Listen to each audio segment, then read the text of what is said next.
بارے میں سنیں کہ قوم سمود جو ہے عرب کی ایک قدیم ترین یعنی بہت پرانے زمانے کی تھی. بعض اقوال کے مطابق ان کا زمانہ حضرت ابراہیم علیہ السلام سے بھی پہلے کا ہے.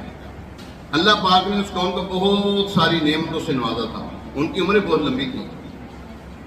یہ لوگ طاقتور بہت زیادہ تھے. فن تعمیر میں بہت مہارت رکھتے تھے. پہاڑوں کو تراش خراش کر محلات بنایا کرتے تھے. ان کے بنائے ہوئے محلات آج بھی نشان عبرت ہیں. اس قوم کی ہدایت کے لیے اللہ پاک نے حضرت صالح علیہ السلام کو نبی بنا کر بھیجا. حضرت صالح علیہ السلام نے انہیں ایک اللہ وحدہ لا شریک پر ایمان لانے، صرف اور صرف اسی رب واحد قہار کی عبادت کرنے، اس کی فرما برداری اختیار کرنے کی دعوت دی. آپ علیہ السلام کی دعوت پر قوم دو گروہوں میں بٹ گئی. ایک گروہ نے تو کلمہ پڑھا اور آپ پر ایمان لیا. دوسرا گروہ کفر و شرک پر اڑا رہا. اس قوم نے حضرت صالح علیہ السلام سے معجزہ طلب کیا. اچھا وہ معجزہ کیا تھا؟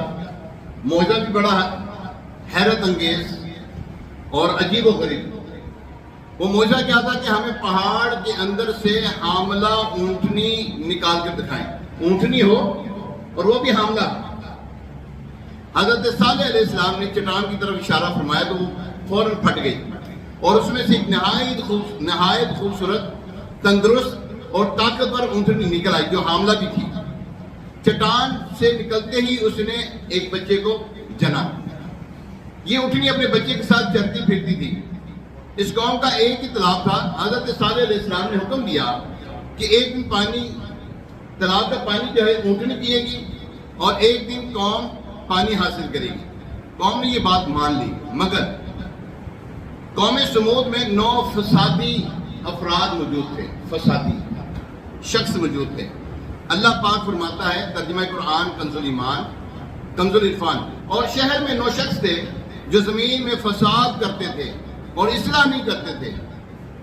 یہ 9 شخص تھے، 9% جو فسادی تھے.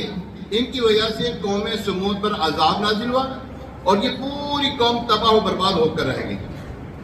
ان فسادیوں نے فساد یہ مچایا کہ پہلے تو اس معجزے کی اونٹنی کو شہید کر دیا، پھر آپس میں مل کر یہ پروگرام بنایا کہ ہم رات میں مل کر حضرت صالح علیہ السلام پر حملہ کریں گے اور انہیں بھی شہید کر ڈالیں گے. حضرت عبداللہ بن عباس رضی اللہ تعالیٰ عنہ فرماتے ہیں اس رات جب ان بدبختوں نے حضرت صالح علیہ السلام پر حملہ کرنا چاہا، اللہ پاک نے آپ کے مکانی عالی شام پر فرشتوں کا پہرا لگا دیا. جب وہ 9 فسادی شخص